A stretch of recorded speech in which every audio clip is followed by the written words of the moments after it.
श्रीभीष्मोवाच जगत्प्रभुम् देवदेवमनन्तम् पुरुषोत्तमम् स्तुवन्नाम सहस्रेण पुरुषः सततोत्थितः तमेव चार्चयन् नित्यम् भक्त्या पुरुषमव्ययम् ध्यायन् स्तुवन् नमस्यंश्च यजमानस्तमेव च अनादिनिधनम् विष्णुम् सर्वलोकमहेश्वरम् लोकाध्यक्षम् स्तुवन् नित्यम् सर्वदुःखातिगो भवेत्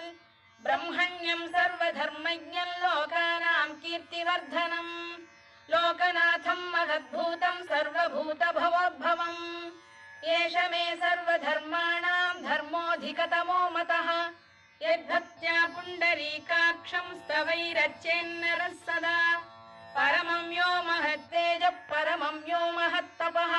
परमम् यो महद्ब्रह्म परमम् यः परायणम् पवित्राणाम् पवित्रम् यो